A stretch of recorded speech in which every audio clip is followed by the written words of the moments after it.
Yeah. Yeah, it's good. Wow. It's good. Walmart. Yeah, South Bend. California. Tonight at 5, another child in Philadelphia becomes the victim of gun violence, this time a 13-year-old boy. Police say he was just sitting inside of a car with other young people when a group of juveniles walked up and just started shooting. Good evening, I'm Dawn Timoney. Our Marcus Espinoza joining us now from police headquarters. Marcus, what can you tell us? Well, I can tell you it's disturbing, and neighbors there are in shock over what happened, that a 13-year-old boy on the way to school never made it there because he was gunned down in the street, and neighbors once again at a loss over this gun violence. It was like boop, boop, boop, boop, boop, boop, boop, you know? Everyone, I'm Yuki Washington. I'm Jessica Cartalia. Sadly, we begin our newscast tonight with 2 more children being shot. A 14-year-old boy is fighting for his life. The shooting happened just before 8 o'clock tonight in the 1100 block of North Street in the Oxford Circle section of the city. Matt Petrillo is standing by with more details tonight. Matt? Yuki and Jess, police tell us 2 gunmen were seen walking down this driveway and firing several shots at that black car with 2 teenagers inside. Both of them were struck. One is now in critical condition, all of it startling neighbors. Jackie, I can tell you at least 32 bullets fired on this residential street behind me, and likely more shell casings out there. I'm going to step out of the way so you can take a look at this crime scene. Crime scene investigators have been out here for the better part of the hour, going over this whole block, marking evidence on the ground, bullets in nearby houses, and possibly more in the brush area across the street. And police say this 15-year-old boy who was killed may have been targeted. We thought it was firecrackers, and my husband said no. They're gunshots. This neighbor didn't want to show her face on camera, but she recalls the moment just before 8 tonight she saw the familiar boy lying on the sidewalk, bleeding out. So we ran up, and he was laying there, and I seen him still breathing.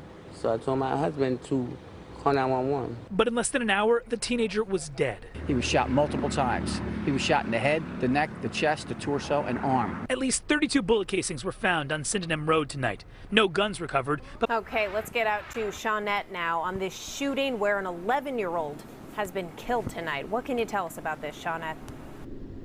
So, Shayna, Commissioner Outlaw says that the kids were out here riding a bike up and down the block behind me when someone came out on foot and fired shots. At this hour, they still don't know why, but they are searching, of course, for evidence as they continue to search for whoever did this. So let's take a closer look at the scene here. It's some video that we were able to get moments ago. Police say the call came in around 6:30 this evening about shots fired. They got to the 1500 block of McKinley Street in Oxford Circle and found an 11-year-old boy, as Shayna mentioned, shot in the neck.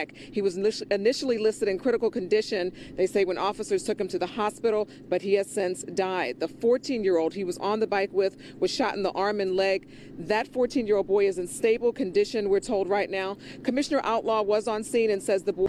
Yeah, Jim, I was about 2 miles away from that shooting scene that you just showed. I was with Governor Tom Wolf and other Democratic lawmakers talking about gun violence at the very time when that shooting happened. It underscores the urgency of all of this and what could happen in neighborhoods like this one and others across the city if they and others are not successful in doing something to stop it. It's morning in Mantua around 11 a.m. when this neighborhood becomes a crime scene again. You can see a gold vehicle pull up. Multiple males exited that vehicle, immediately began firing upon the group. 4 men were shot in their 20s and 30s. A significant number of fired shell casings on the highway, clearly indicating that there was little or no concern for life in the neighborhood. The 3800 block of Aspen was the scene of a deadly shooting just hours before. It don't make no sense. They was just shooting down here last night. We're living in some very dark times here. Neighbors are fed up. The mayor going to have to step up. If something has to be done, we need help. Prayer is not getting it. We done did all of that. It's getting worse. The kids can't come out and play. We're scared to go to the store. You know, you can't sit on your porch. And we never lived like this. I can't sleep. I can't eat because my grandson will never come home again. And I lost my heart. That was my baby. The morning of Christmas Eve, the woman you heard from there got the call that no one wants to get her 20-year-old grandson, Daewoo Scruggs.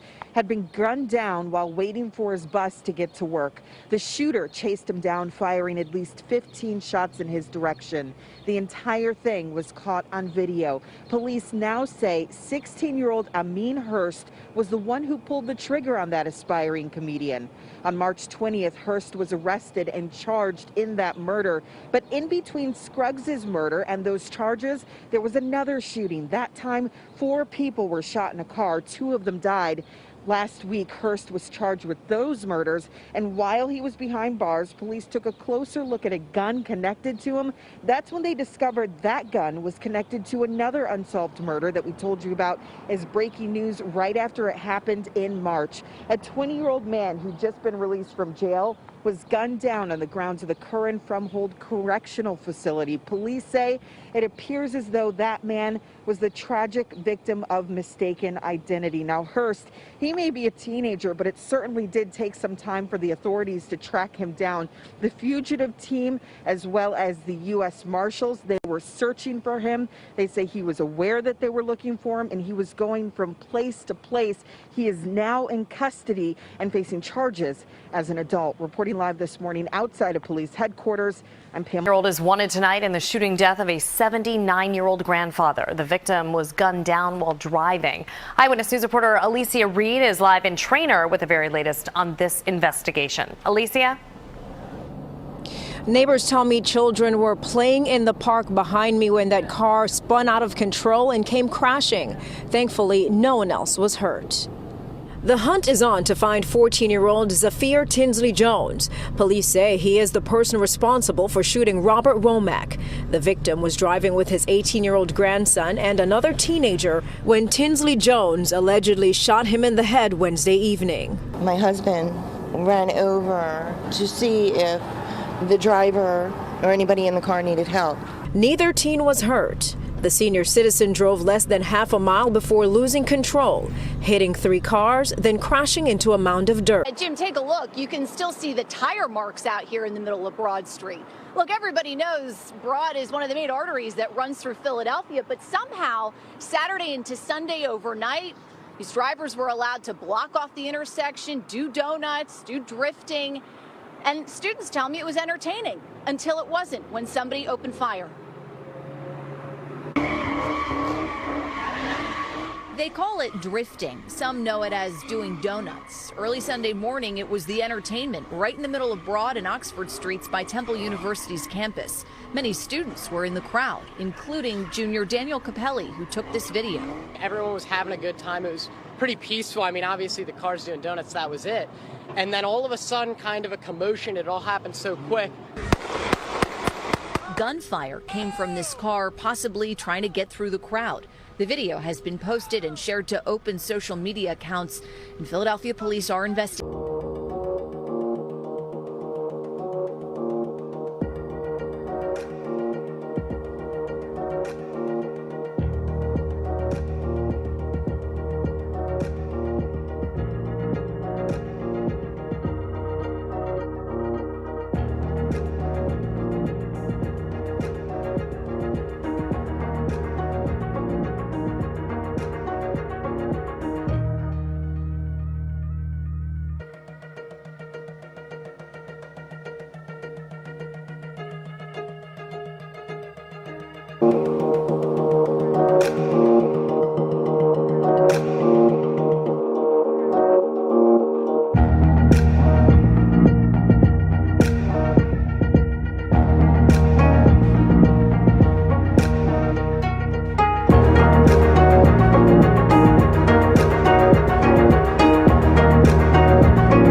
So the other day, I got sent a video clip of Ben X, who's a member of the Nation of Islam. He has a YouTube channel.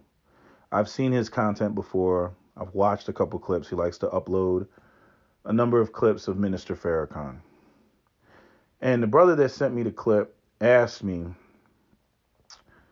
do I think that organizations like the Nation of Islam could be effective in dealing with, the explosion of inner city violence that we're seeing, now, which has multiple factors to it, including COVID and the pandemic and all that, and social media. And if not, why? And his message had, a number of things in it, talking about, organizations like the NFAC, organizations like, the one in the Detroit 300, right? And every once in a while, I'll get people who will bring up these organizations. And I've already made a video on the Nation of Islam. And I'll give the Nation of Islam, its due in terms of what it has contributed to the benefit of black people. That I cannot take away from the Nation of Islam. So that much respect has to be given to the Nation of Islam. But it has to be recognized that we are dealing with different times. And it's just like how all that, we're going to go and march. How effective marching is the response of the powerless. Okay, marching is not an effective tool like it was back in the the 50s and the 60s. And I'm saying that as somebody who's of the new generation. And I'm gonna get into this whole aspect of the new generation because to me it's like the Nation of Islam has an old model and it doesn't realize that it's dealing with new niggas. I mean, completely new niggas. They may not like that word, but it is what it is. That's what they're dealing with. Now, you know me, I don't particularly care for these Abrahamic religions. I don't care for the white Jesus is going to save us. I don't care for the Allah is going to save us. I don't care for the Most High is going to save us. I don't care for the looking out your third eye is going to save us. I don't care for the black Israelite, we're the real Jews is going to save us. I don't care about any of that stuff. Black people need to stop being magical and get practical and pragmatic. And I'm not saying that there aren't aspects of the Nation of Islam where they can be practical and pragmatic, but because, they are who they are, they're going to throw their infusion and injection of, Islam and God and all that other stuff, despite the fact that we already know group economics and Arabs don't fuck with us. Okay. But, there's a couple reasons why I don't think that the Nation of Islam is, effective today or will be as effective as it once was. There's a number of reasons. First one, back in the day, back in like the 60s, right? Because Nation of Islam, I think was it the Fruits of Islam was founded in Detroit, or was it the Nation of Islam that was founded in Detroit? Anyway, and there's a difference. Fruits of Islam, for those of you who don't know, they're the enforcement arm of the Nation of Islam. And I'm going to touch on the Fruits of Islam. They're the enforcement arm of the Nation of Islam. Back in the 80s, about like 1988, they were doing security. They were, basically policing a number of projects around the country, because in the 80s, you had the whole crack era. You had that whole New Jack City type era, with Nino Brown thing going on. And then shortly after that came the 1994 crime bill. And then a whole bunch of brothers were getting slapped with RICO charges. One of the big differences is that back then you had organized crime in the black community. That was, really organized. They could go, Nation of Islam could go into any neighborhood and basically, and they still had a reputation, and they could say, I'm going to talk to the leaders. I'm going to talk to the leader of the Bloods. I'm going to talk to the leader of the Crips. I remember they had like a somewhat of a truce in LA when they had the whole Rodney King, Rodney King beating, and then the riots followed and all that stuff. And, they came down and tried to, get the gangs to like resolve their issues, if I'm not mistaken. But that's what the Nation of Islam did, back then. But that doesn't exist today. You got it's everybody's like a free agent. You got little factions it's like the little rascals running around. You got 14-year-olds catching bodies. You know what I'm saying? You got 14-year-olds out here catching bodies before they caught a body, if you know what I mean. Meaning the 14-year-old is catching a body and he's a virgin. You got virgins out here catching bodies. You know what I mean? Like, how do you have the same conversation with a child that you have with an adult? Especially if you got a whole bunch of them. You got a whole bunch of Peter Pan lost boys out here, which, again, the other issue is the fact they got a lot of firepower. Okay, you got these young men out here. They don't care who they hit. Grandma can get it. Little kids can get it. Grandpa can get it. Mama can get it. Daddy can get it. Babies can get it. You got young boys out here talking about demon time. You know what I mean? Listen to the drill music. They don't give a fuck. So if the Fruits of Islam think they're going to go stand out there with their white Mickey Mouse gloves and stand in a single file line, I'm like, that's target practice. These young boys, it's a whole different energy. Anybody can get it. They don't have the respect and deference. You're talking about a population that is, 3, 4, 5, 6 generations of single parented homes. You're talking about everything downstream from the crack era. You know what I'm saying? Like there was not a lot of correction that was even made then. So you talking about boys that have been raised in multiple generations of dysfunction. The whole idea, the whole orientation that can be given to these boys, especially without there being economic opportunities. I don't know where that's going to go. Amos Wilson already warned about that. He was like, it's not just about going out there and telling boys what not to do and not to do this and not to do that and you should do the right thing. If at the end of the day, they're still jobless and unemployed, you're giving them manhood training programs in a vacuum. In a vacuum. Last time I checked, Nation of Islam is not in the business of industries or creating or manufacturing anything. They're in the business of recruiting people to their organization. And, they may do some security work here and there, from time to time. And, from what I'm seeing, the security work that they, once did is the security work that they do now is much less than what they once did. These young boys out here got way too much firepower.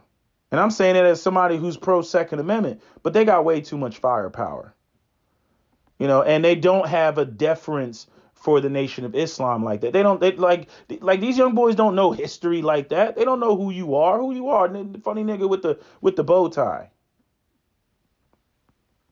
The other thing is that, because y'all know I'm from Philadelphia and, I've rubbed shoulders with, Philadelphia has the highest percentage of black Muslims. And I've rubbed shoulders with members of the Nation of Islam. And what I notice, number one, a lot of them are old. That's the first part. They're too old to be out here to really challenge and compete with these, again, 14-year-olds that'll blow you away, spray the whole block down. For further evidence, I can throw in the clips to show you that anybody can get it. Okay. And a lot of the older cats, they kind of have this, I was this, that, and the third back in, the late 70s and early 80s. And these young boys don't give a fuck. It's 2021. It's not, 1978. They don't care who you were. You're so far removed from even like if the names that may come up to them would be something like, Big Meech or Rick Ross and shit like that. And that's only because they're in songs. But to go back even further than that, they don't know who you are. You know what I'm saying? When music was, the Sugar Hill Gang and shit, they don't know who you are. And again, another thing is a lot of the older cats that were in, the Nation of Islam, the ones that I have met, they have felonies. You know what I mean? before they got involved in the Nation of Islam, they went to prison, converted to Islam, and became a member of the Nation of Islam, just like Malcolm X did. A lot of them have felonies. And the thing is that today, like when you see a lot of, even whether it's the Fruits of Islam or whether it's the members of the Nation of Islam, a lot of those are descendants of people who were originally part of the Nation of Islam. Not saying that they still not recruiting, but they're not recruiting like they once were. And I'm like, so in other words, you got a lot of members of the Nation of Islam and the Fruits of Islam that, quiet as is kept, are educated lames. They don't know anything about the streets. They ain't been in the streets. You know what I'm saying? Go look at that big ass mansion that Minister Farrakhan is living in, in Chicago. You know what I'm saying? Mustafa don't know the streets like that. He's lived a life of privilege. You see, so I'm like, you gonna put some of these guys that ain't, on some savage shit, that aren't on demon time, you gonna put them up against, street dudes that, don't care. They don't give a fuck. Like they're just completely disconnected from principles and ideas of morality and whatnot. They're in survival mode. As I've said before, survival does not wait for assimilation. So I'm like, I don't know how that's going to work. I don't know how they're going to confront, those individuals. So we got no economic opportunities. The Nation of Islam isn't going to come with economic opportunities. And then on top of that, the firepower. I mean, the fact that we've had so many other organizations pop up or people speaking on it, and we hear from Farrakhan from time to time, but I'm saying I don't even know who's the next person in line. Who's the torchbearer? Who's the next person? Is it Ben X? Who is it? Who's the next person in line that the torch is being passed on? And we talked about this before about old niggas not passing on torches. You know what I mean? Farrakhan is like, what, 90 years old? How old is Farrakhan? He's up in age. Farrakhan at minimally got another less than 10 years in him before you're going to see a post and it's going to be on the Shade Room and they'll be like, Minister Farrakhan has transitioned. That's what people are going to say. Who's the next person that's going to be speaking on shit? I mean, in that little window of time, even with all the bullshit surrounding him, I'm saying Grandmaster Jay, he, was out here being extremely visible, doing things, motivate, people to, embrace the Second Amendment. I ain't seen, Fruits of Islam out there with, AR-15s wrapped around their neck, ready to go. It's go time. They still on the same old model. And some people will argue, that that's not how they move, and they do have guns, but you ain't going to see them. I get that, but there becomes a point of, show of force and stuff like that. And when you're dealing with inner city violence and you're dealing with these young boys and you're dealing with, no real leaders to speak of. It's not like you can go up in these blocks and say, hey, take me to your leader and then talk to them and negotiate the terms of some shit. It's not going to work like that. And nobody wants to purge, that's off the table because no, these are our youth. And if we just talk to them and these young boys don't give a shit. You gotta come with money first and say, hey, I can put you on, you can eat, you can be comfortable, and then come with the other stuff. But nobody wants to come with that. Everybody who comes to the table keeps wanting to come with, if we just lecture them, if we give them a speech, if they pick up this holy book, all will be revealed. It's like, for real. These young boys out here will kill you. I just don't know what people don't understand about that. They do not care. I mean, they got extendos,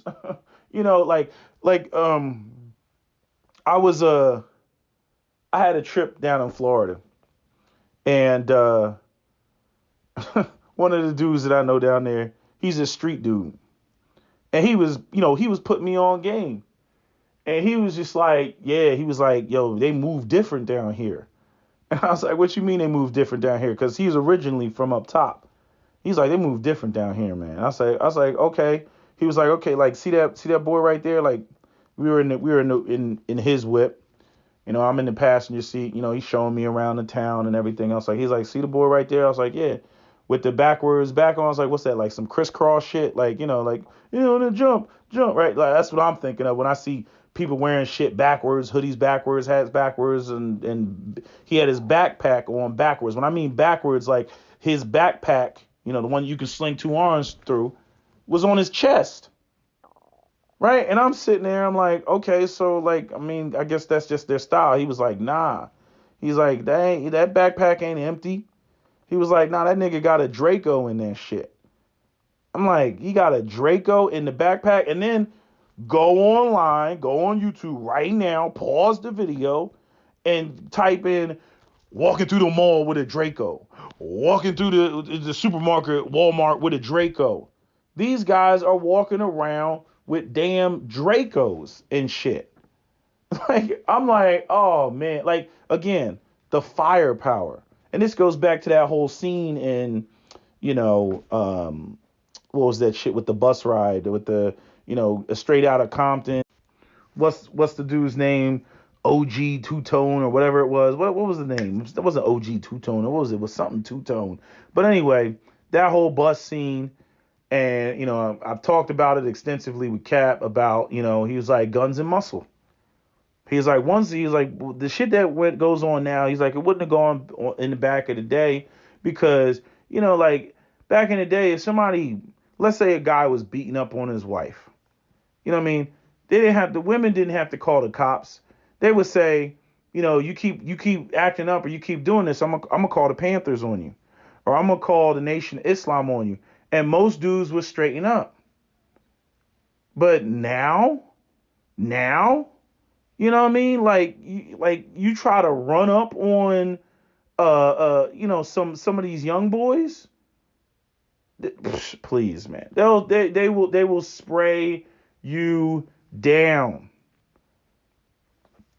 So, I don't know what else there is. I don't know what else there is to say about the whole situation. You're dealing with underdeveloped minds. You're not dealing with adult people that are closer to the age of the people that you're trying to get to that actually have any control over them. I remember watching that a video with Vlad with Freeway Rick Ross. He said the shit in there. He was like, no, it's like niggas is like freelance and shit. With the Mexican mafia and all that stuff, they have a top-down structure. They got shot callers. If they tell you that you got to go kill somebody, you got to go kill somebody. And if you don't, then you get taken out. That doesn't exist like that in the black community. Again, go off and listen to the drill music. Talking about demon time. Anybody can get it. So I just don't know how effective the nation would be.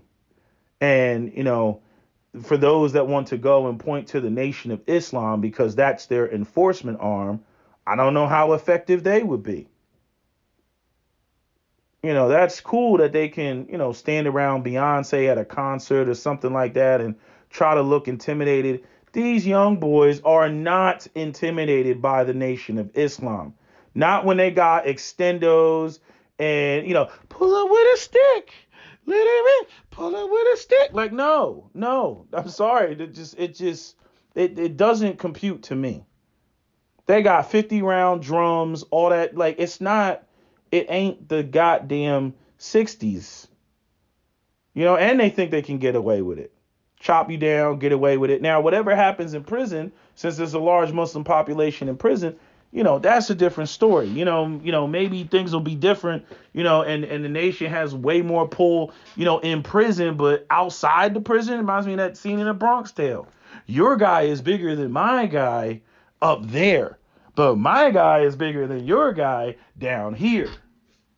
And in my mind, the same rules apply.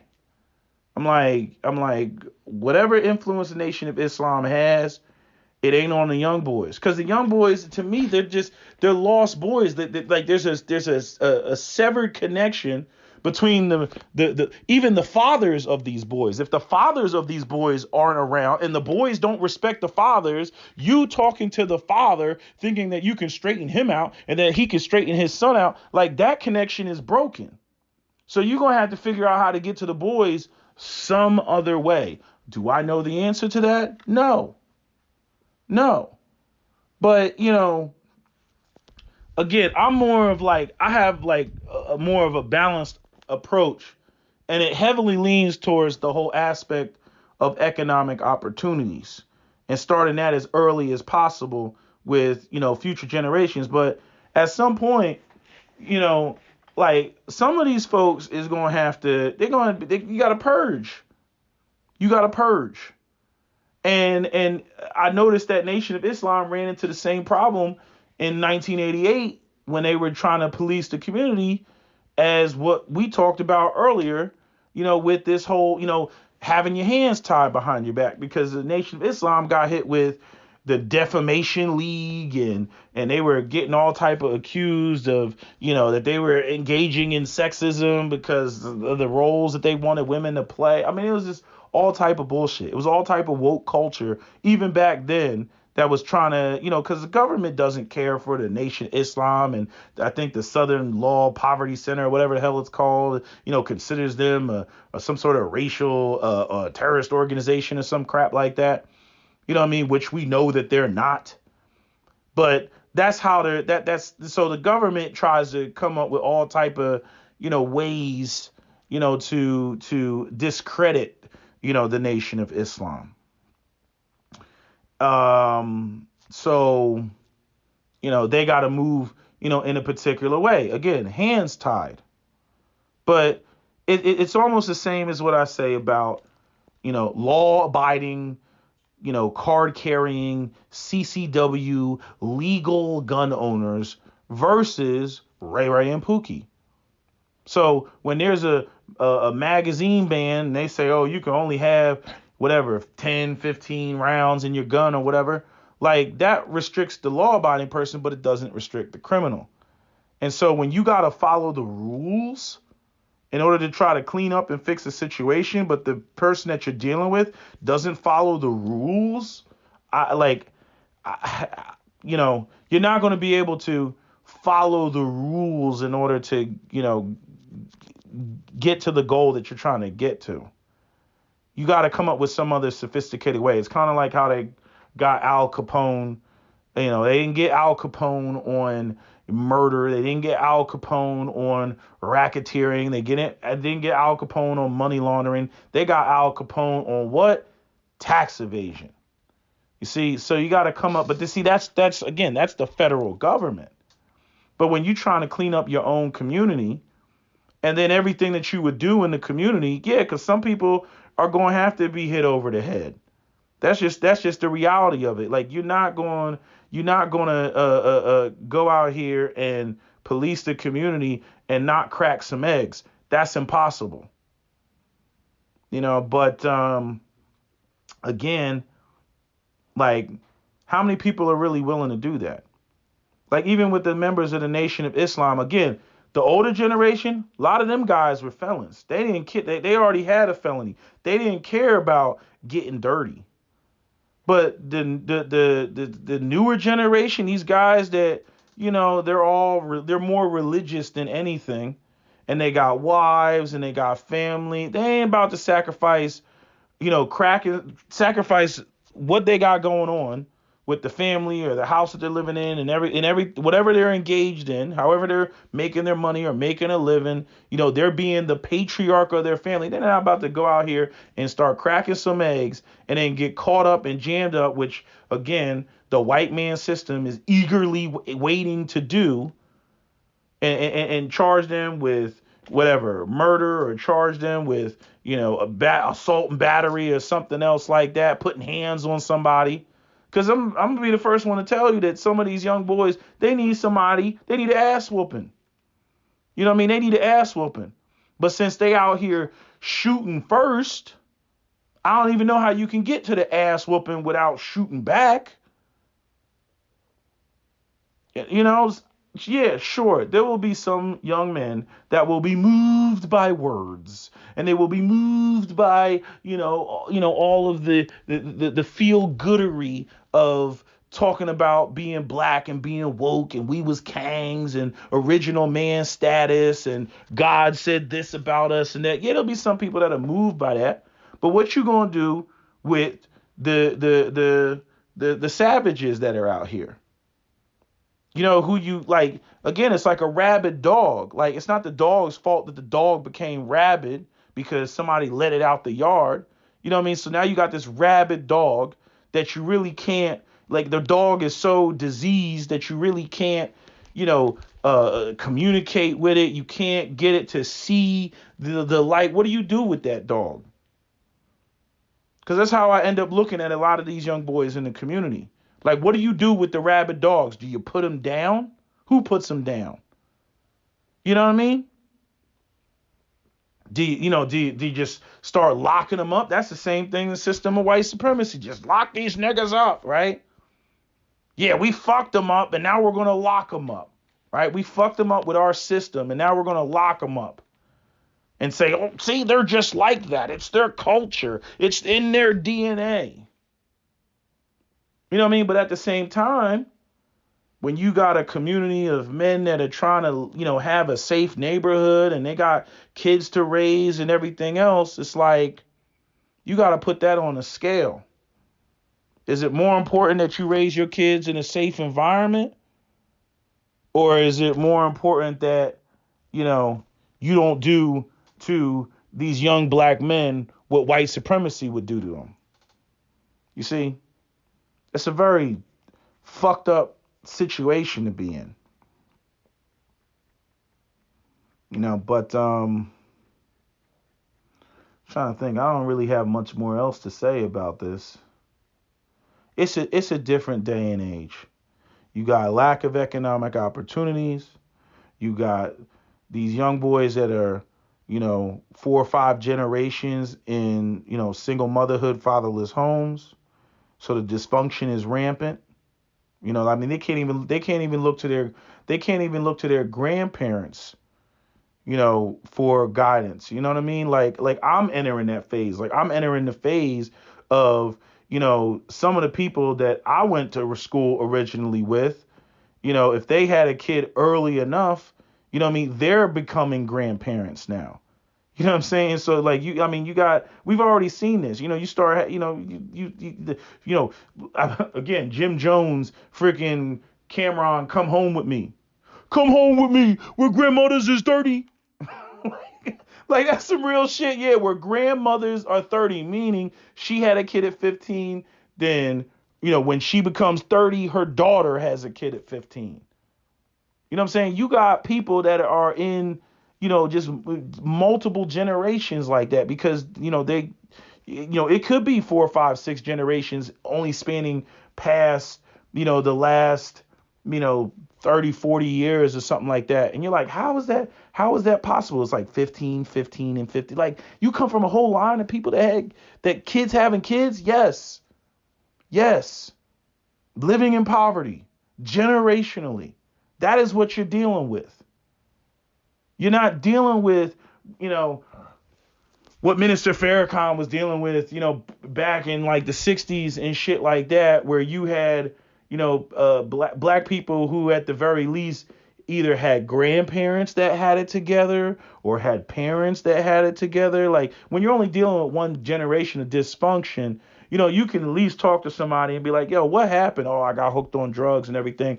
Well, what type of home did you come from? Oh, my father was there. He worked at Ford. And my mother, she was a seamstress or some shit like that. He said, oh, okay. Or she was a school teacher. You say, oh, okay. So you the one that fucked up. Okay, well, we're going to try to get you back on track. But they have some sort of semblance of what on track even looks like. These new generation doesn't have a semblance of that. It's like even me. I've never seen an all black controlled business district that has a main street. I've never seen that. Cap can tell you about that. I've never seen that. You know what I'm saying? I've never seen a street where on both sides of the street there's a black pharmacy there, there's a black barbershop there, there's a black tailor there, there's a black laundromat there, there's a black restaurant there. Like, I've never seen that. There's a tax office there. There's a black bank at the corner. Like, what? That never existed. You know what I'm saying? And see, the problem with a lot of the older generation is they don't understand what it's like to come up in a world where some shit never existed.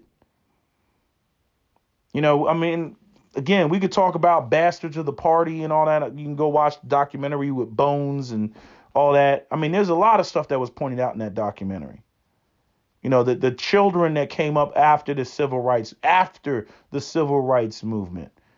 So after, let's say, Martin Luther King's assassination, coming up in the 70s, and those are the people that became the gangsters in the early 90s.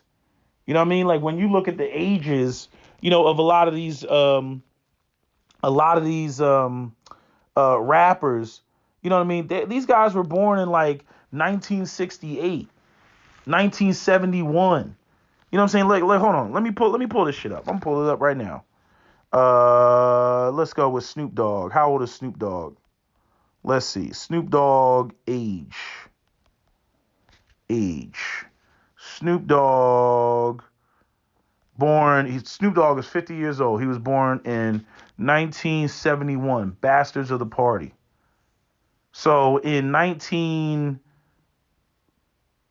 what would that be? In 1990, he was what?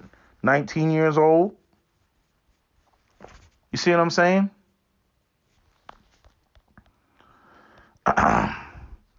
Who else is on there? Dr. Dre is 56 years old. Ice Cube, 52 years old. Again, Bastards of the Party. And, that's, you're talking about the era when, all these groups were under attack. Nation of Islam was under attack. The Black Panthers were under attack. Trumped up charges. Richard Aoki, giving the Black Panthers firearms, which the, FBI gave them. Fred Hampton's assassination. You know what I mean? So, again, all the, where black people were progressing at that time, all of that was basically eradicated. And now, what you see, because that was so crazy, is Snoop Dogg, technically speaking, would be the grandparent.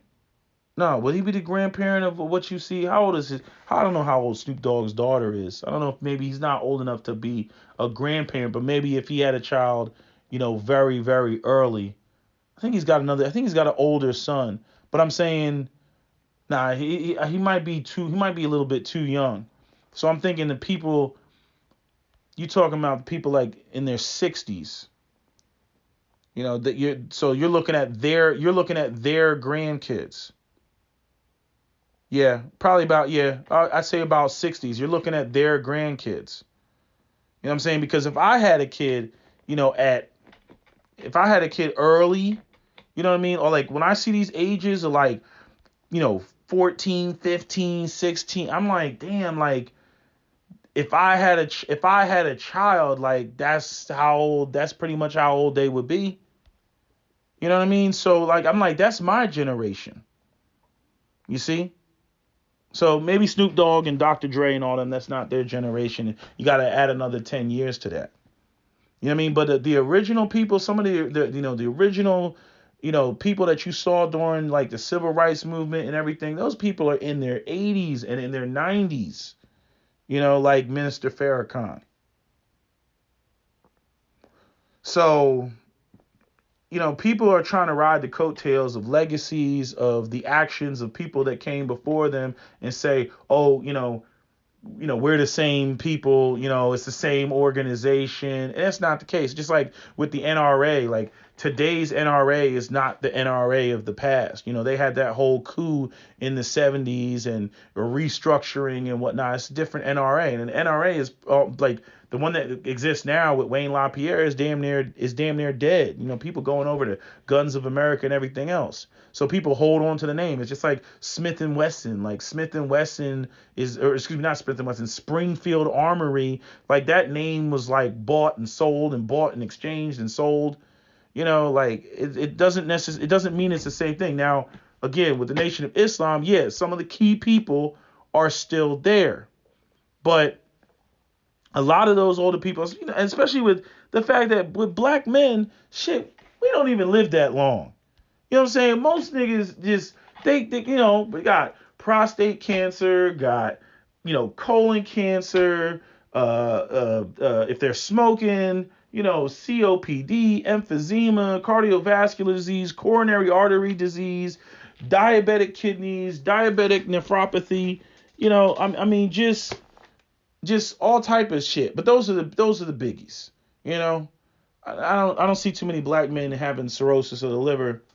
But yeah, kidney shot, prostate cancer, cardiovascular disease, and some pulmonary condition if they smoked.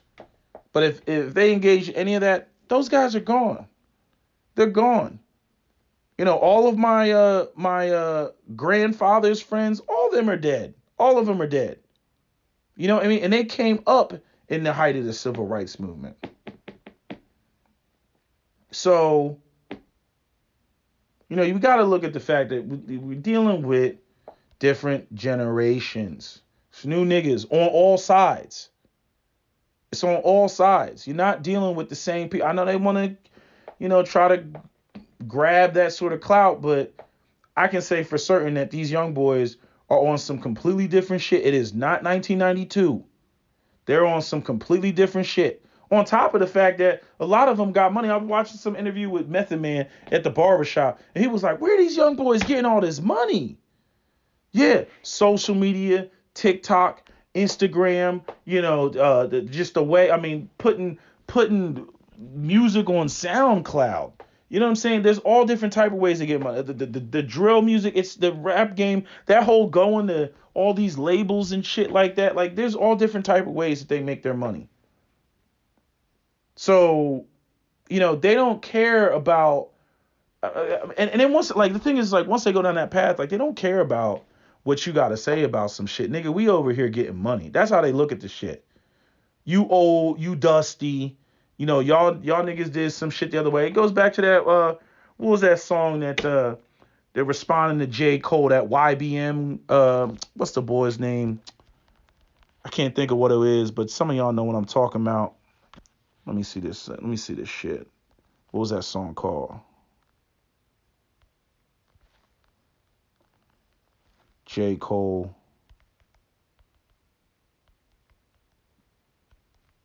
It was a diss track.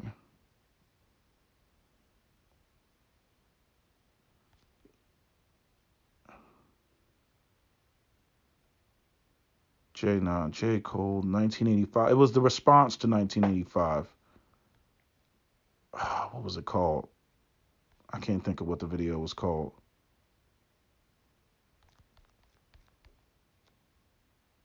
Yeah, Old Niggas. That's what it was called. It was the response to J. Cole. Go listen to that song. Like, the younger generation does not have any respect for the older generation like that.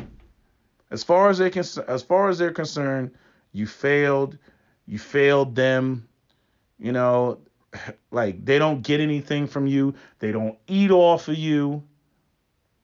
This is the whole issue with the whole, lack of economic. I don't know, like this is the part that kind of irritates me. It's like where, as a regular black man, right, I end up wearing like the scarlet letter of the black men that came before me, right? And I'm being asked and challenged, well, what are you doing? We got all this violence in the community. What are you doing about that, right? And I said the same thing about these HBCU black fraternities that like to, do the same thing as Nation of Islam and puff their chest out like they're out here doing big things. What is it? Alpha Phi Alpha Phi Alpha and the Kappas and the Qs, and the Sigmas and all that other stuff. And I'm like, what are y'all doing?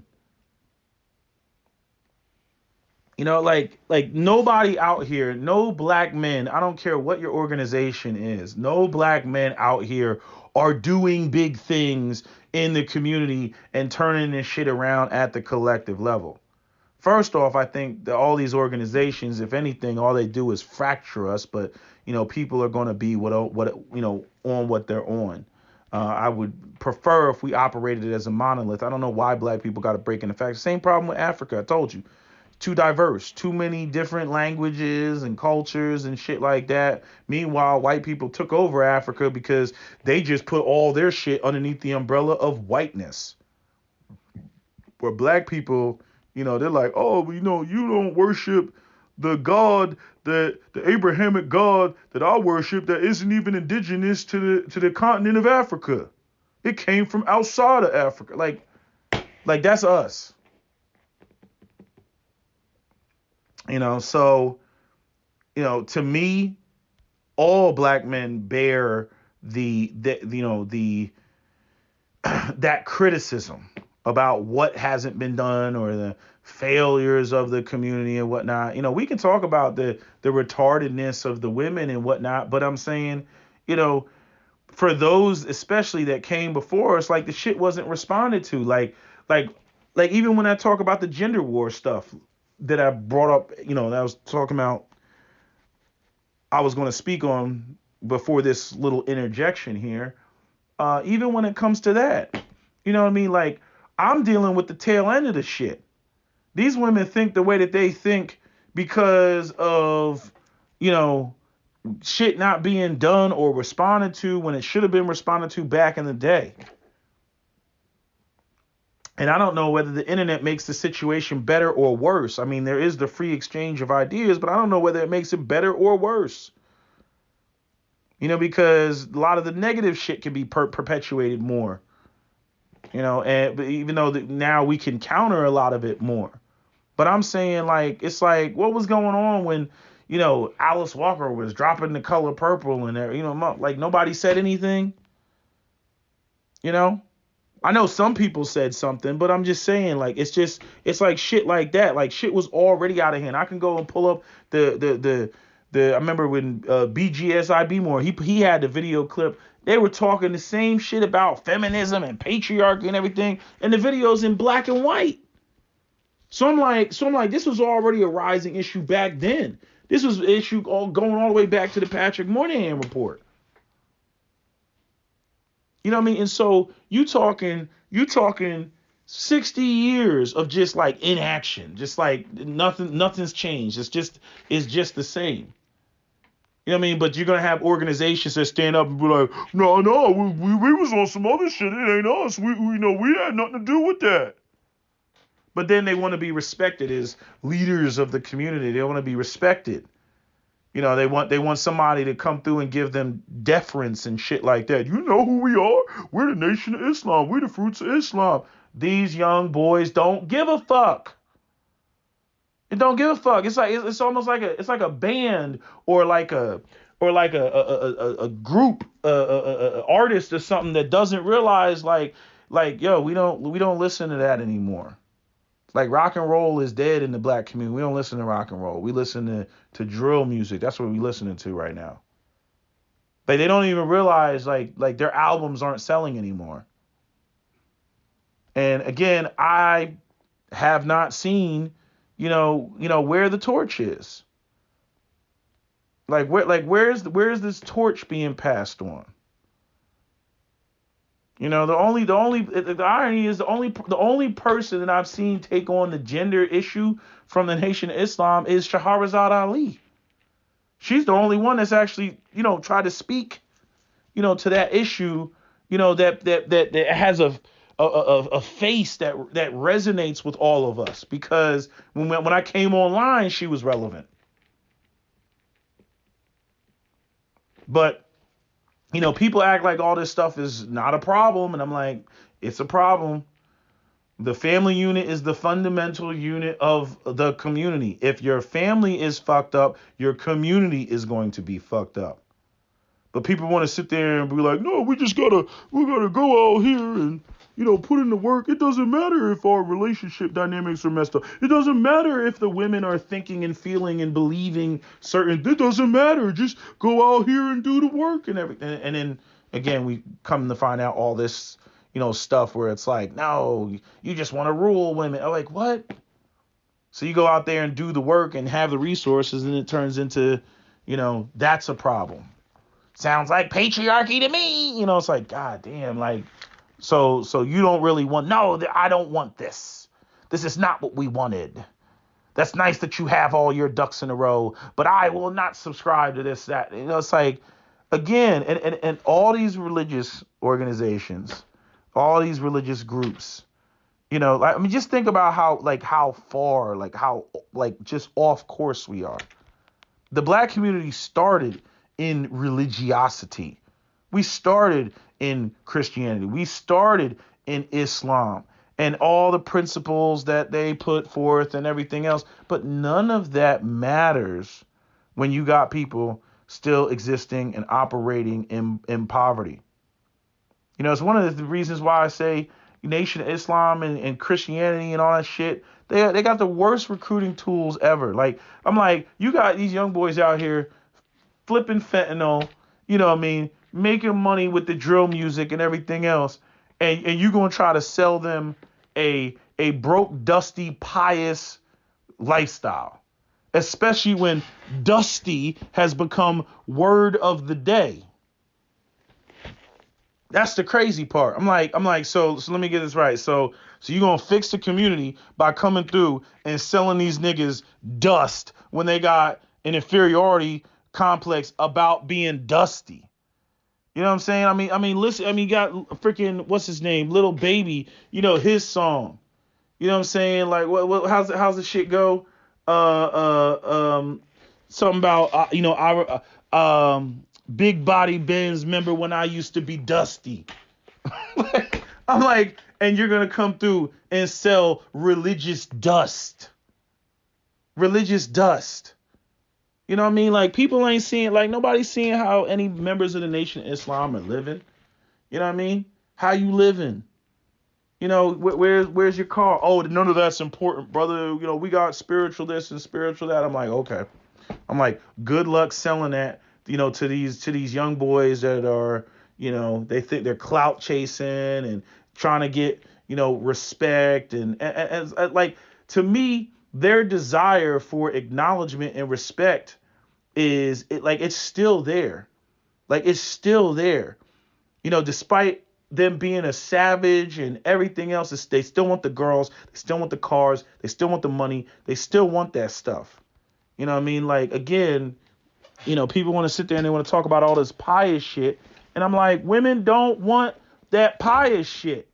The woman that you want, the girl that you want, they don't want that. They want the nigga with the whip. They want the nigga with material shit that's going to contribute to having a more comfortable lifestyle. And all the religious people, they always come through and then say, oh, well, that's of the devil. That's of Satan. You should be dusty and pious. Meanwhile, Minister Farrakhan over there in Chicago living in a multi-million-dollar mansion. You know what I mean? The damn house so big it looks like a mosque. Like, fuck out of here, man. Like, and again, and then people want to wonder, y'all want to sit there, you want to say, oh, I'm wrong in what I'm saying. Look around, look at the community. Violence in Chicago through the roof. Violence in New York through the roof. Violence in Philadelphia through the roof. You know what I'm saying? And then not only that, it's all being recorded. You know what I mean? Drive by, shoot, everybody spraying down. I mean, just the shit is just out of control. It's been out of control. It's not like this shit just happened now. No, it was like this in 2010. It was like this. You know what I'm saying? But now, we see it just, COVID exacerbated it. This whole thing with the food shortages and the jobs markets and, all this shit, the great resignation, it's all fucked up. Like I already said, you had people that were prostrate on the ground who were already in poverty, you know what I mean? And then bam, here comes COVID. Oh, we're going to shut everything down. We're going to shut the economy down. People were already in poverty. Then, like I said, and everybody keeps ignoring it, I'm like, you got a lot of black youth out here who their parents were fucked up and they were living with grandma. And guess what? Grandma is no longer here because grandma caught COVID and died. And so now that young man is left with nothing but dysfunction. He can't go and stay with his father. His father's in jail. He can't go and stay with his mother because his mother's an alcoholic or his mother is a drug addict like Keisha Cole's mom or some other bullshit, got other problems. So then he's running around. Oh, maybe he should stay with his aunt. Well, maybe his aunt, she got her own issues to deal with. She can't take the boy in because she's trying to, raise kids herself or whatever. You know what I mean? Like, these kids just fall through the fucking cracks, man. And nobody's really paying attention. All they do is they pay attention when them shots lick out. That's when they pay attention. You know what I'm saying? Like they pay attention when they see the shit pop up on the 6 o'clock news. But like these kids just did not just come out of the void. You know what I mean? And for anybody sitting there saying, oh, it's because they don't have this holy book or they don't have the sweet twinkle of Christ or the sweet warmth of Allah in their bosom. Y'all niggas ain't paying attention, man. Y'all too magical to actually be problem solvers. I'm like, you're not going to fix any of this shit without putting, I'm going to be very specific about it. You're not fixing any of this shit without putting black men back to work. Period. It cannot be done. If you do not have gainful employment for young black men, and the hope of future generations of young black men to look up to being able to have access to the economic opportunity, what you see in the black community now will continue and it will perpetuate. So, y'all can take it however you want to take it. But you asking me about the effectiveness of these organizations, Detroit 300, Nation of Islam, Looking Out Your Third Eye organization, whatever organization you want to throw up.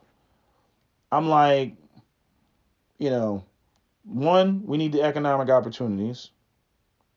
Somebody's, industry something, which aren't there. And again, I don't know what can be done. That's why I always encourage these young men to go out here and, don't write rhymes, write code. Because that's where everything is going.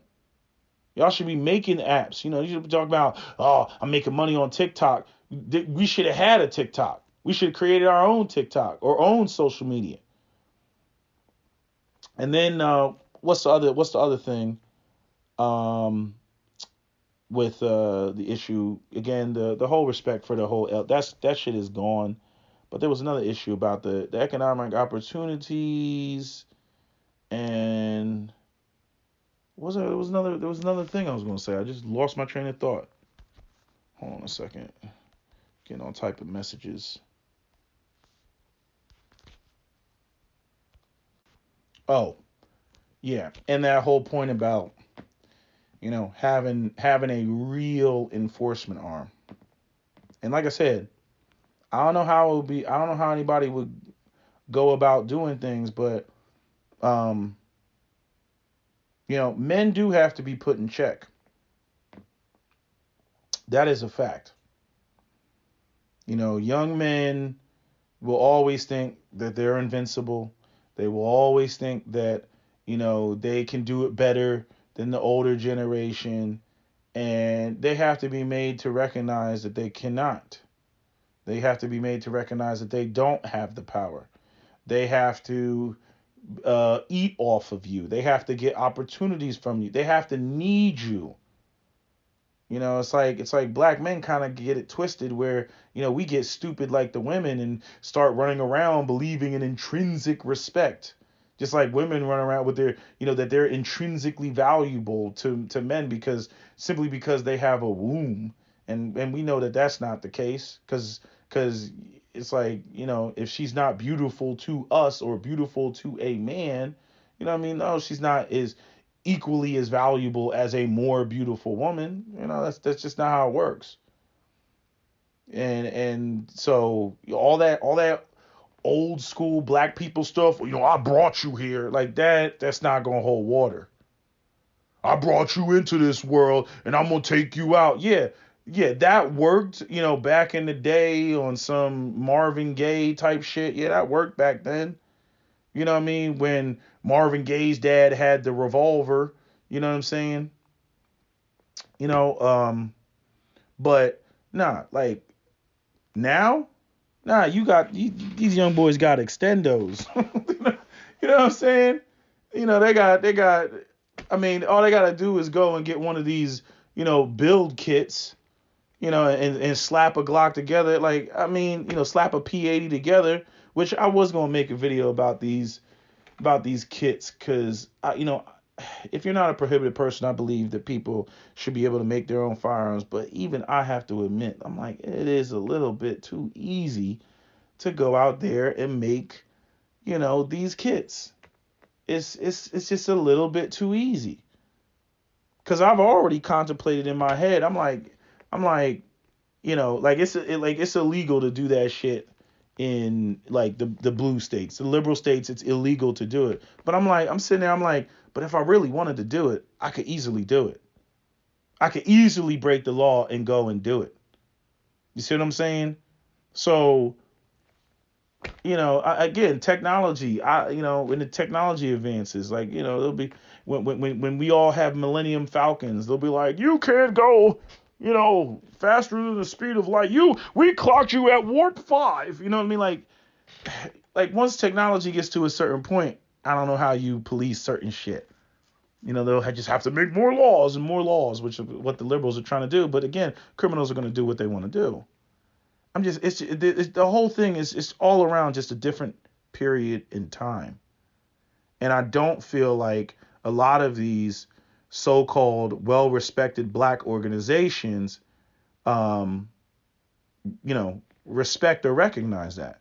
And I know this because I have dealt with organizations in the city of Philadelphia, that, all these, these sort of, politically appointed, these people, friends of friends and people getting all the hookup and everything else like that.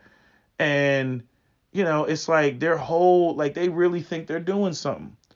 And they have no clue how they're like, I'm like, you're like 4 generations away from the young men that you're trying to,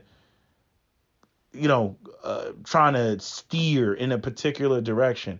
And they come with like just old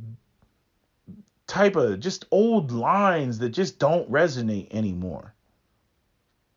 They just don't resonate with young black men. They don't know how to communicate with them. I've witnessed it firsthand. And the funny thing is they tried to make me, be the segue. But you know why I got in trouble with trying to be the segue? Because I'm too much of a truth teller. You know what I mean? They want you to, you're closer to you're closer to their age, so you should be able to communicate with them and get them to understand our message. But I'm sitting there, I'm like, but your message is bullshit. You know what I'm saying?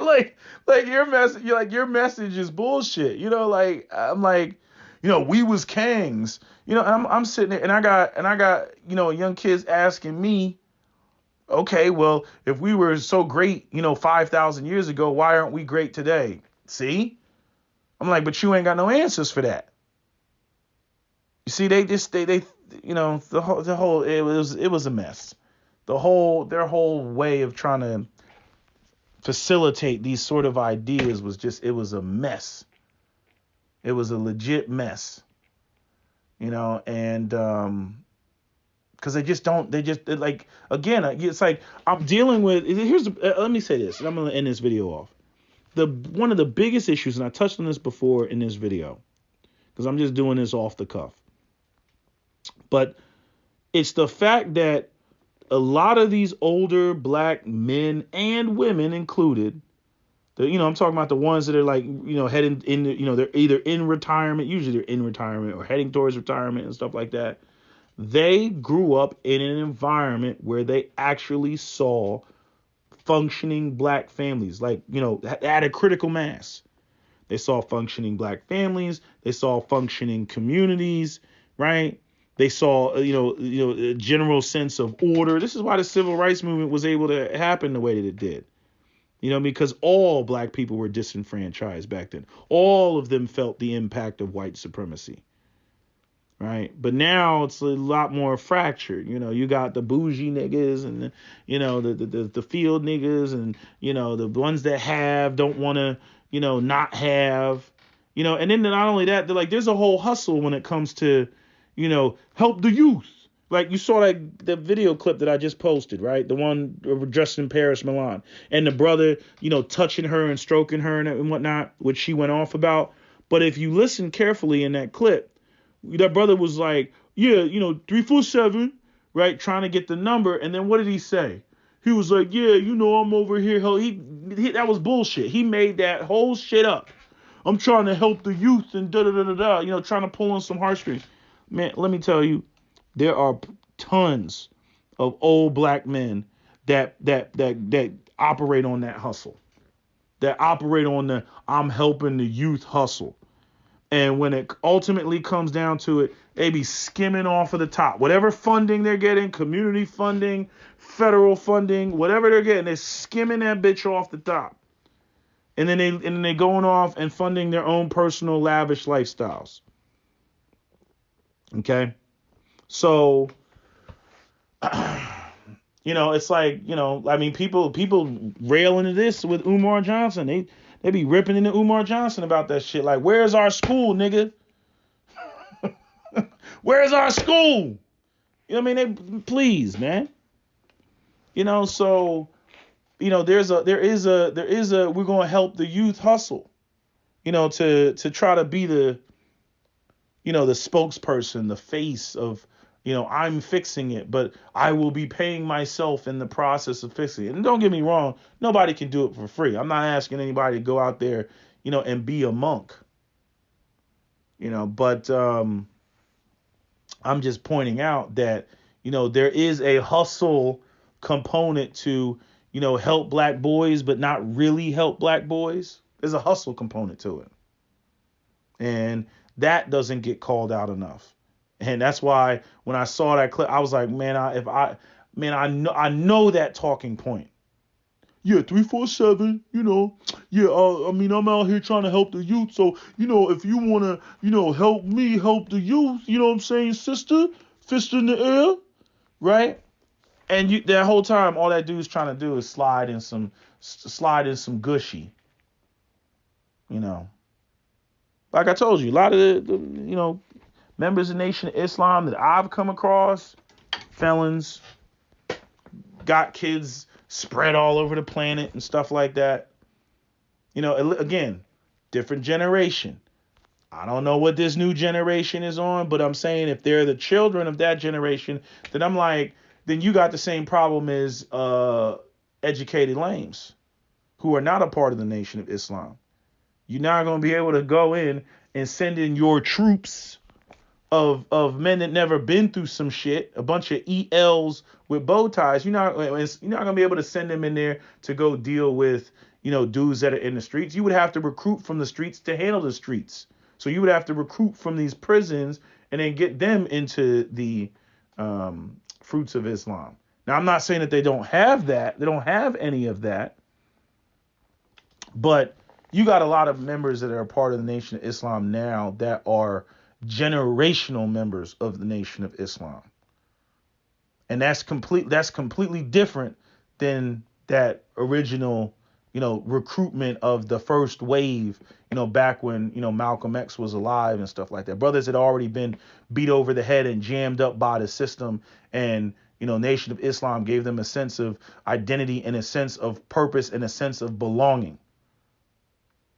But when you have young men that are raised in that generation, it's a different animal. That now you start getting into some ELs. Now you start getting into guys that grew up a little bit more comfortably, had structure in there. They don't have that type of anger. That's another thing. That was another thing I was going to touch on. Having that type of anger. You know what I mean? When you got guys out here that got fucked up parents. You know what I mean? I knew a kid that was sleeping.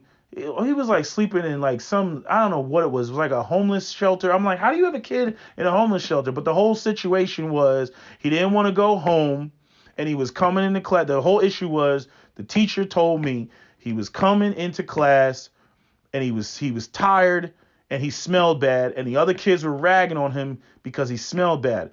The story turned out that the reason why he smelled bad and the reason why he was so tired is because we don't know where he went to go sleep.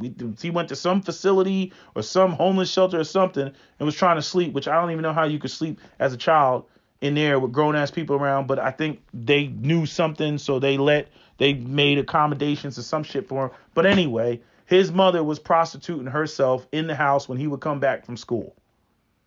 So he didn't want to hear his mom's head hitting the fucking bedboard. And so, he would, just basically disappear, not be there.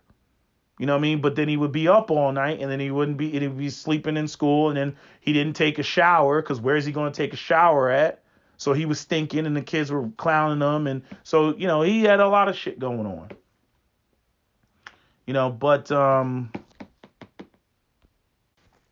But to send in a group of men that grew up relatively comfortable, don't have that type of anger, and maybe that anger comes when, you got kids and you trying to raise them in a proper environment and you got other people out there that are just basically terrorizing the community.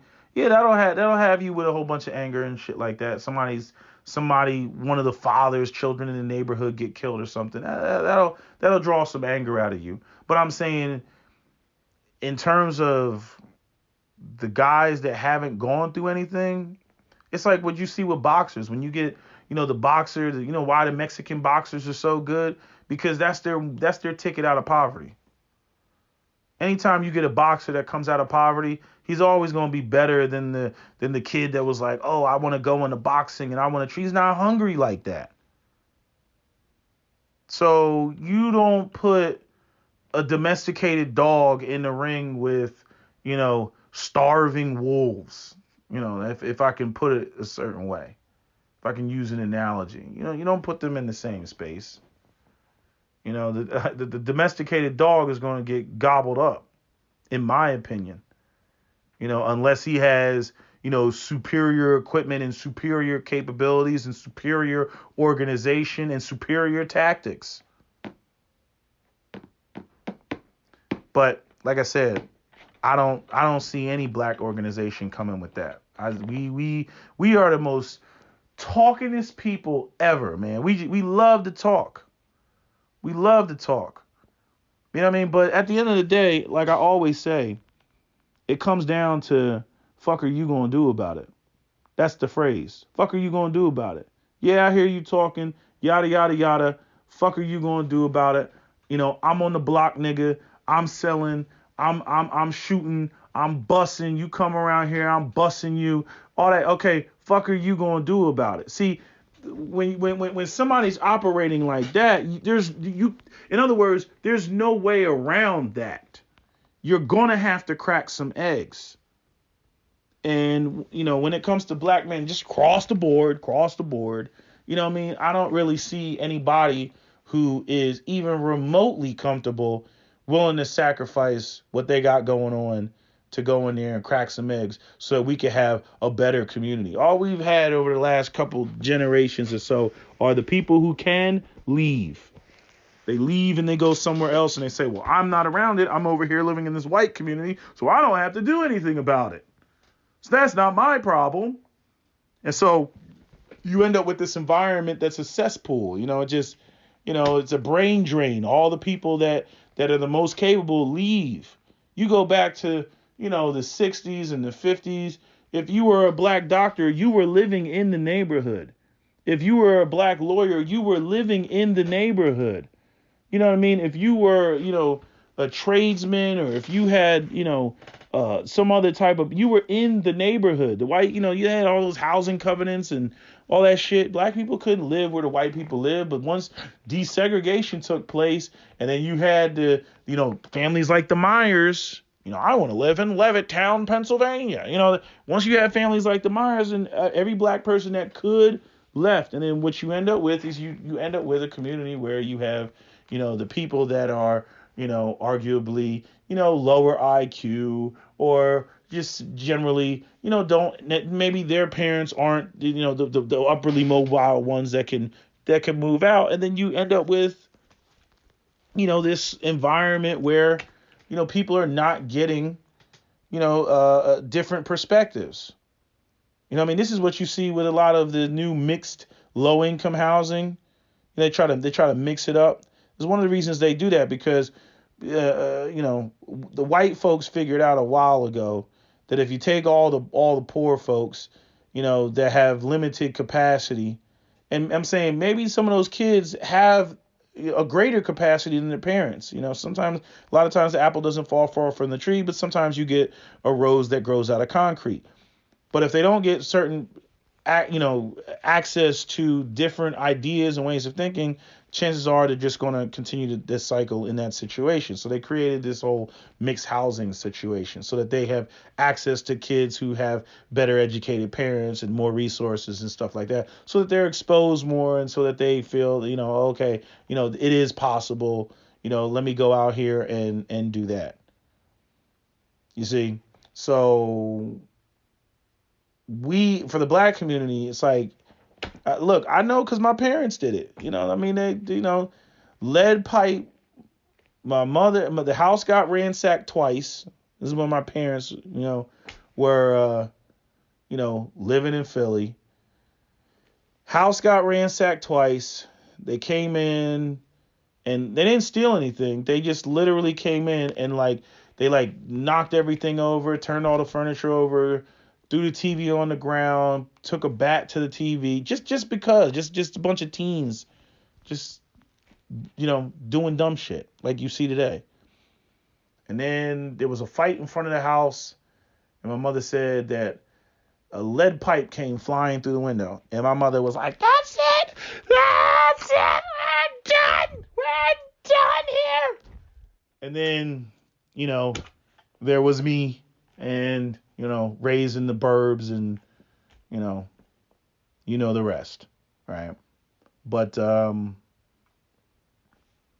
it's like, if nobody is going to stand up to the savagery that's taking place in the community, like there's nothing to be said. You're not going to be able to lecture people from afar in an environment you're not even living in.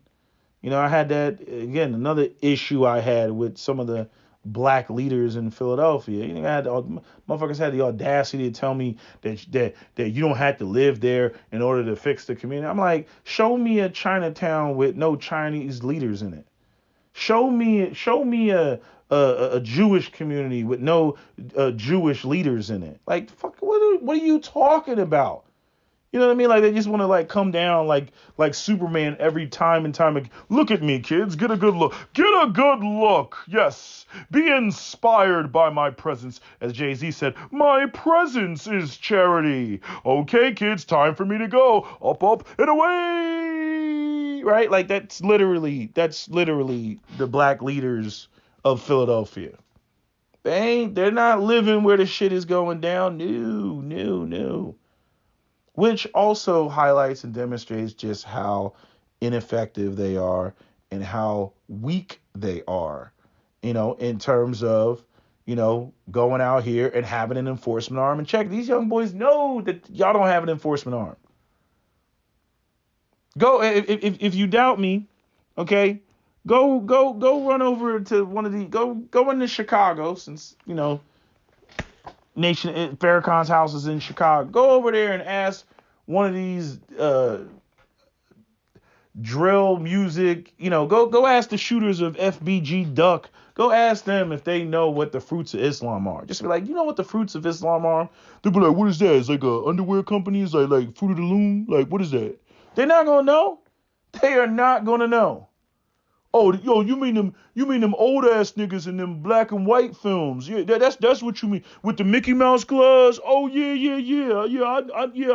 I think I seen them. I seen something like that on the internet and shit. These motherfuckers ain't taking history. You already know we not learning that in school. Nobody's learning about. They barely learn about slavery and Jim Crow. It's like, yes. And slavery happened, and Abraham Lincoln gave the declaration, was it the Emancipation Proclamation, and then there was evil Jim Crow and a bunch of Klan people that rode around, and America said that was bad, and then Martin Luther King gave a I Have a Dream speech, and then racism was over. They don't teach you about Malcolm X in school. They don't teach you about freaking Marcus Garvey in school. They don't teach you about the Nation of Islam or the Black Panthers or Huey P. Newton. No, Fred Hampton. Who the fuck is that? I didn't know who Fred Hampton was until I was grown. They teach you about that. They teach you Frederick Douglass. You might get some Marcus Garvey, because black people will mention Marcus Garvey, and they'll mention Martin Luther King. Because Martin Luther King was, he was Professor Xavier. He was like, no, we must get along with the humans. You know what I'm saying? Malcolm X was on some Magneto shit. They don't want Magneto. No. You know what I mean? Talking about shooting two-legged dogs and stuff like, oh no, we can't. We're not going to promote that. So, I mean, this is where we are, people. And a lot of black folks don't want to have, I don't care what organization you're a part of, they don't want to have an honest conversation about what is really at stake here. They don't want to have an honest conversation about what it would actually take. They don't want to have an honest conversation about the fact that, if you're talking about fixing the shit, like, you will be at war with other black men in the community. If you think like Ray Ray and Pookie's just going to wake up and go, oh, and then just put the guns down and recognize based off of some, spirituality or some hotep, you got another thought coming. You know what I mean? That street culture is firmly entrenched via the music and the gangster rap. I mean, it's like a 30-year run. Gangster rap has had a 30-year run. You know what I'm saying? That's 1/3 of a freaking of a century. That's not something that can easily be removed with simply the wave of a hand or the wave of a gesture. But yet, this is how people talk. If we just get our minds right. I'm like, yeah, that sounds like I don't have the resources to do what's done. That, to me, it's the equivalent of the way that you'll have broke dudes trying to get women to fall in line by reading scripture and talking about how the man should be the head of the household despite not having the resources to be. That's literally what we do with, crime and poverty in the black community and whatnot. Like we try to get men to, somehow fall in line without having an enforcement arm and without having, the resources and the economics that they need to survive so that they can be those men that all these holy books say that they need to be. They got to be in the position. I don't understand this whole concept of, well, it's not about money and resources. And see, brother, that's the problem of your materialism and everything else like that. Even the damn Quran says that you can't take on more than one wife if you can't provide for them. So don't tell me it's not about the resources. It is about a value amount. So, there's not a whole bunch of common sense. You know what I mean? Motherfuckers be sitting there listening to this video, silently agreeing with me. They know what I'm talking about. You know what I mean? But publicly, it's an argument. It's an argument. They're gonna, well, I'm a part of this organization, so I'm not gonna act like you making any sense. I don't agree with you. You know what I mean? Like, or they'll try to claim, well, see, brother, in 1975, a speech was given that covered everything that you saying. They're gonna try to take credit for some shit, just make some shit up. Like I said, it's different times. People need to. That's one of the things that black people are the absolute worst at. Adaptation. We like the absolute worst at adaptation when it comes to these like major complex things that we face as a people. Yeah, we're just late to the party on everything. So anyway, that's all I gotta say. That is my video commentary on why I think organizations like the Nation of Islam and Detroit 300 and whatever other organizations you want to name, why it's not as effective as it once was.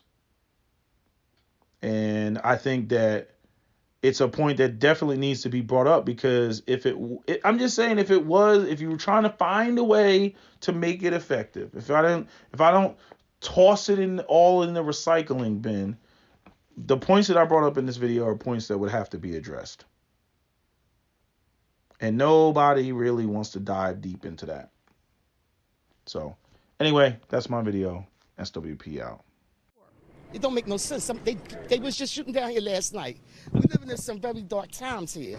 Neighbors are fed up. The mayor going to have to step up. If something has to be done, we need help. Prayer is not getting it. We done did all of that. It's getting worse. The kids can't come out and play. We scared to go to the store. You can't sit on your porch. And we never lived like this.